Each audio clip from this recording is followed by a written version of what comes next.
दोस्तों नमस्कार। क्या यूपी के अंदर सीएम योगी आदित्यनाथ मुसलमानों के सीएम नहीं है?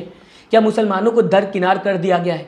क्या पूरी तरीके से अवॉइड करने की मुसलमानों को कोशिश की जा रही है? मुस्लिम समुदाय की अगर बात की जाए, रूल्स एंड रेगुलेशंस लगाए जा रहे हैं, या फिर ये कहा जाए जब भी अलविदा और ईद की बात होती है तो इस पर राजनीति होना शुरू हो जाती है। जहां पर भी बीजेपी की सरकार है, जिस भी राज्य की अगर बात की जाए, राजनीति होते हुए दिखाई देती है। आज मैं बात करूंगा हरियाणा और उत्तर प्रदेश की। इस वजह से मैंने ये सवाल आपके सामने रखा। सबसे पहले उत्तर प्रदेश को लेकर क्या खबर सामने आते हुए दिखाई दे रही मैं आपके सामने रखना चाहूंगा। संभल में घर की छतों पर नमाज नहीं होगी, ये संभल से खबर आते हुए दिखाई दे रही है। यानी कि छत और रोड पर आप संभल के अंदर नमाज नहीं पढ़ सकते। दोस्तों सबसे पहले तो मैं आपको बताना चाहूँगा, हर इंसान जुम्मे की नमाज या फिर ये कहा जाए अलविदा की नमाज या फिर ईद की नमाज मस्जिद के अंदर पढ़ना चाहता है, ईदगाह के अंदर पढ़ना चाहता है। ऐसे में मजबूरी में जब जगह नहीं मिलती है तब इंसान सड़क पर नमाज पढ़ता है, ताकि उसकी कम से कम नमाज तो पूरी हो जाए। और साथ ही साथ मैं आपको बताना चाहूँगा, मैक्सिमम टाइम नमाज का 30 मिनट ज़्यादा से ज़्यादा होता है। इसे लेकर राजनीति होते हुए दिखाई दे रही। आगे मैं आपको बताऊंगा ऐसा मैंने क्यों कहा। इसी के साथ मेरठ से खबर सामने आते हुए दिखाई दे रही। मेरठ में सड़क पर नमाज पढ़ी तो पासपोर्ट और लाइसेंस हो सकता है रद्द। कितना बड़ा क्राइम करेगा इंसान नमाज पढ़ के, अपने रिलीजन की प्रैक्टिस करके, अगर वो सड़क पर नमाज पढ़ता है, छत पर नमाज पढ़ देता है, उसका पासपोर्ट रद्द कर दिया जाएगा, उसका लाइसेंस रद्द कर दिया जाएगा। कितना बड़ा क्राइम कर रहा है इंसान, समझ सकते हैं दोस्तों। अगर दोस्तों बात की जाए, आपके सामने वीडियो रखना चाहूँगा। अमेरिका न्यूयॉर्क से ये तस्वीर आते हुए सामने दिखाई दी थी और इस पर कई तरीके की न्यूज़ भी बनते हुए दिखाई दी थी। न्यूयॉर्क के टाइम्स स्क्वायर की ये तस्वीर काफ़ी ज़्यादा वायरल होते हुए दिखाई दी थी। टाइम्स स्क्वायर की दोस्तों बात की जाए तो दुनिया भर में काफ़ी ज़्यादा फेमस है, और न्यूयॉर्क के टाइम्स स्क्वायर पर नमाज होते हुए नजर आई थी। किसी ने भी रोकने की कोशिश नहीं की। और अमेरिका की दोस्तों अगर बात की जाएगी तो मुस्लिम कंट्री नहीं है, उसके बावजूद भी यहाँ पर इंसान खुलकर नमाज सड़कों पर पढ़ता हुआ दिखाई दे रहा है। इसी के साथ दोस्तों अगर बात की जाएगी, चाइना में भी लोग रमज़ान मनाते हुए दिखाई दे रहे हैं। सड़कों पर आप देख सकते हैं, तस्वीर आपके सामने है। लेकिन यहाँ पर भी किसी ने रोकने और टोकने की कोशिश नहीं की। ये भी मुस्लिम कंट्री नहीं है, लेकिन भारत के अंदर बताने की कोशिश की जाती है कि अगर मुस्लिम ने या फिर मुस्लिम समुदाय ने सड़क पर नमाज पढ़ी, उसका पासपोर्ट रद्द कर दिया जाएगा, उसका अगर बात की जाएगी लाइसेंस रद्द कर दिया जाएगा। क्या दोस्तों ये सही? मैं आपसे पूछना चाहूँगा, इस तरीके की राजनीति हो। क्रिसमस भी होता है, पूरी दुनिया भर में मनाया जाता है, लोग सड़कों पर आते हैं और देख सकते हैं आप तस्वीर में, सड़क पे ही लोग सेलिब्रेट करते हुए दिखाई देते हैं। सिख समुदाय की बात की जाए, कई बार देखने को मिलता है सड़क पर लोग आते हैं और अपने फेस्टिवल को सेलिब्रेट करते हुए दिखाई देते हैं। हिंदू रिलीजन की बात की जाए, लोग कई बार कई त्योहारों में सड़क पर सेलिब्रेट करते हुए दिखाई देते हैं। ऐसे में हर किसी को अधिकार है अपने रिलीजन के फेस्टिवल्स को सेलिब्रेट करने का, और इससे किसी को कोई दिक्कत नहीं होनी चाहिए। भारत की तो सबसे बड़ी बात यह है दोस्तों कि हम हर त्यौहार मिलकर सेलिब्रेट करते हैं, लेकिन ऐसे में अब मुस्लिम रिलीजन को लेकर राजनीति होते हुए दिखाई देती है। हरियाणा से भी खबर सामने आते हुए दिखाई दी दोस्तों।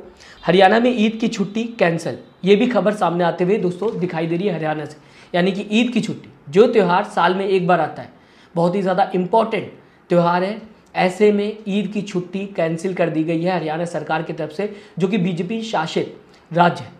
ऐसे में कॉन्स्टिट्यूशन की दोस्तों बात करूं मैं, तो कॉन्स्टिट्यूशन हर किसी को सामान्य जिंदगी अपने रिलीजन को प्रैक्टिस करने का अधिकार देता है।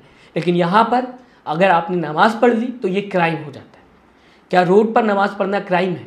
मैं आपसे पूछना चाहूँगा। अगर आपका जवाब हाँ है तो इस खबर को पूरी तरीके से देखिएगा और समझने की कोशिश करिएगा, क्योंकि एलॉन मस्क के AI ग्रॉक ने इसे लेकर जवाब दिया है। मोहम्मद जुबैर ने ये 3 खबर जो मैंने आपको बताई है, इसे लेकर ट्वीट किया और ग्रॉक से सवाल पूछते हुए दिखाई दिए। हेलो ग्रॉक, भारत में कौन सा धार्मिक समुदाय अपने त्योहारों को मनाने के लिए सड़कों और सार्वजनिक स्थानों का सबसे अधिक उपयोग करता है, जिसमें आम लोगों के दैनिक जीवन पर प्रभाव पड़ता है? ये मोहम्मद जुबैर ने सवाल पूछा है कि कौन सा ऐसा रिलीजन है जो सबसे ज़्यादा पब्लिक प्लेसेस का इस्तेमाल करता है अपने फेस्टिवल में। तो इसका जवाब भी मैं दोस्तों आपके सामने लाना चाहूँगा, जो कि ग्रॉक लिखता हुआ दिखाई दे रहा है। AI है दोस्तों, ये ना कि कांग्रेस का AI है, ना ही बीजेपी का AI है। इंफॉर्मेशन बेस ये दोस्तों जवाब देता हुआ नजर आता है। यहाँ पर मैं आपके सामने रखना चाहूँगा ग्रॉक का जवाब। भारत में हिंदू समुदाय अपने त्योहारों जैसे कि गणेश चतुर्थी और दुर्गा पूजा के लिए सड़कों और सार्वजनिक स्थानों का सबसे अधिक उपयोग करता है, जिससे दैनिक जीवन पर व्यापक प्रभाव पड़ता है। ये उत्सव लंबे समय तक चलते हैं और बड़े पैमाने पर यातायात अवरोध पैदा करते हैं। इस्लामिक त्यौहार जैसे कि ईद, मुहर्रम का प्रभाव कम व्यापक और छोटी अवधि का होता है। यानी कि जो भी ईद है, जैसा कि मैंने आपको बताया, ईद की नमाज की अगर बात की जाए 30 मिनट के आसपास नमाज होती है। टोटल टाइम मिला दिया जाए ईद की नमाज में इकट्ठा होने और बाहर निकलने का तो 1 घंटा मैक्सिमम। इसे लेकर राजनीति होते हुए दिखाई दे रही है। यही ग्रोक बताने की कोशिश कर रहा है। इस्लामिक त्यौहार जैसे ईद और मुहर्रम का प्रभाव कम, व्यापक और छोटी अवधि का होता है। ईसाई और सिख त्यौहार जैसे क्रिसमस और वैसाखी भी असर डालते हैं, पर कम स्तर पर। साथ ही साथ दोस्तों आगे लिखता हुआ दिखाई दे रहा है ग्रोक, शोध से पता चलता है कि हिंदू त्योहारों का प्रभाव सबसे अधिक होता है, हालांकि क्षेत्रीय भिन्नताएं मौजूद हैं।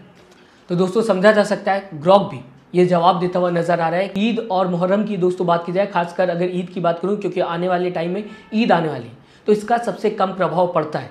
लेकिन ऐसे में इस पर राजनीति होना शुरू हो गई दोस्तों। मैं आपको दोस्तों बताना चाहूँगा, अगर बात की जाएगी दोस्तों, तो अभी हाल में कांवड़ यात्रा निकलते हुए दिखाई दी, जिसे लेकर कई तरीके की खबर सामने आई, जहां पर सरकार का पूरी तरीके से समर्थन था, प्रशासन भी लगा हुआ था। इसे लेकर भी कई न्यूज़ चैनल ने बताने की कोशिश की, कांवड़ यात्रा पर सरकार पूरी तरीके से सहायता दे रही है प्रशासन की, लोगों को। और साथ ही साथ अगर बात की जाए दोस्तों, सरकार साथ दे रही। सीएम योगी आदित्यनाथ ने तो अपना हेलीकॉप्टर तक भेजने की बात कर दी, ताकि कांवड़ यात्रियों को कोई भी दिक्कत ना हो। लेकिन ईद की दोस्तों बात की जाए, इसे लेकर राजनीति होते हुए दिखाई दे रही, जिसे लेकर सोशल मीडिया पर कई तरीके के सवाल उठते हुए सरकार पर दिखाई दे रहे हैं। मैं चाहूँगा दोस्तों, ग्रोक ने जो जवाब दिया है उसे लेकर आप क्या सोचते हैं, अपनी राय कमेंट बॉक्स में जरूर दीजिएगा। साथ ही साथ सब्सक्राइब और लाइक के बटन को दबाना मत भूलिएगा। दोस्तों अपना ख्याल रखिए। नमस्कार।